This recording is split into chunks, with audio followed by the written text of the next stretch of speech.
Hello, everyone, and welcome to this academic presentation for Orientation 2020. My name is Mike Thompson. I'm a professor in electrical and computer engineering.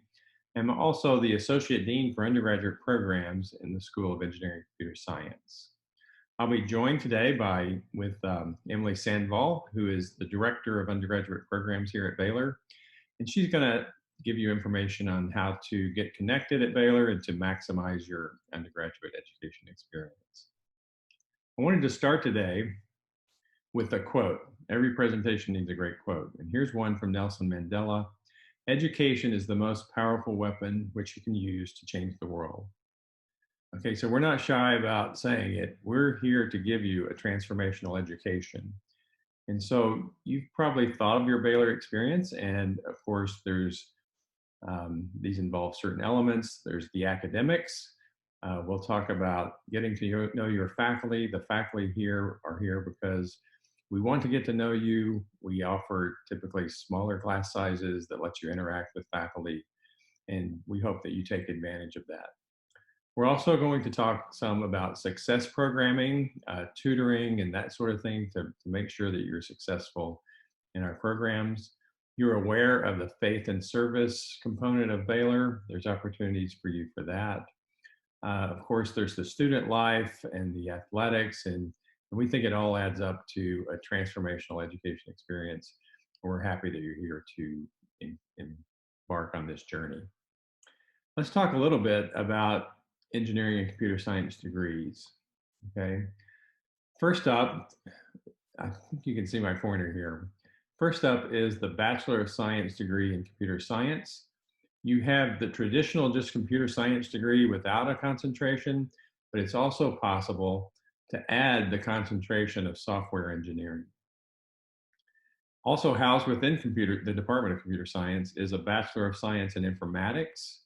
You have two options in that. One is bioinformatics, which is a combination of biology and genetics and computer programming. A lot of exciting things happening in this field.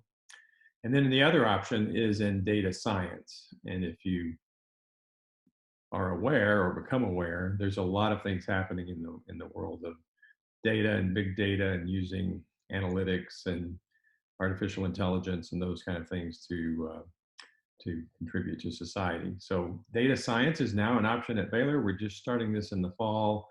And if you have questions about that, we can fill you in on the details. Other degree programs that we have is we have the Bachelor of Science in Electrical and Computer Engineering. We have the Bachelor of Science in Mechanical Engineering. These are traditional programs in those two fields. And then we have something called the Bachelor of Science in Engineering. And with the Bachelor of Science in Engineering, you typically will choose either a concentration or a minor. Okay, for example, an example of the minor option would be, suppose you wanted to become a patent attorney, you could minor in a pre-law type of program and then combine those courses with some engineering courses and graduate prepared to go to law school to become a patent attorney.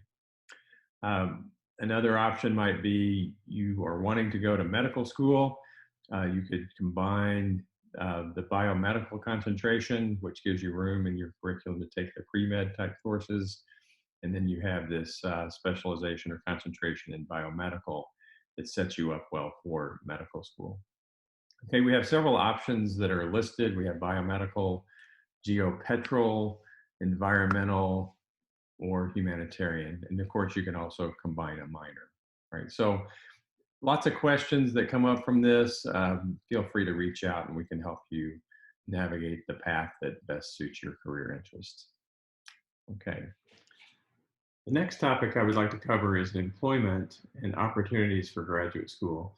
So you can see here are the logos of some companies, some great companies that Baylor students have taken jobs at upon graduation. Of course, this is not an all-inclusive list, but gives you an idea. We're very proud of our team and the approach we take towards helping students achieve success after graduation. We have an in-house career placement center directed by Mr. Tom Brooks. Tom and his team are housed in both the Rogers Building and the Hand Camera Caching Complex. And this gives them a great deal of visibility along with an open invitation for students to drop by and discuss and work on their professional development plan. And it is a plan. Tom, along with Emily Sandvall and our advising team led by Ida Jamshidi, have a 4-year professional development plan where students learn about resume prep, use of online tools, job interviewing skills, making connections with internships, and doing online tools to help sharpen those interviewing skills and job placement skills.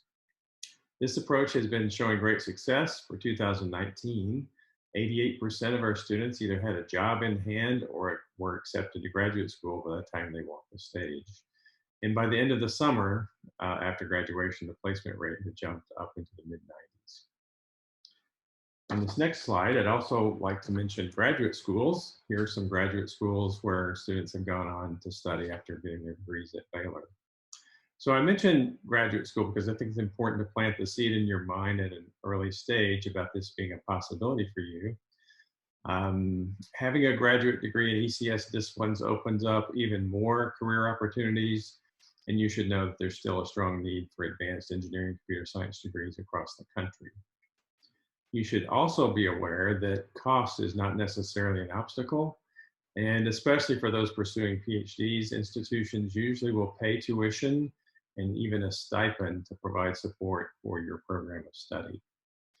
You should also know that tuition and stipend support for graduate school is very competitive, however, and you'll need a good GPA and hopefully some things to have on your resume in terms of research projects and things like that. So a good strong GPA, I would view it as above a 3.7, just to set that frame or that target point for you if you're interested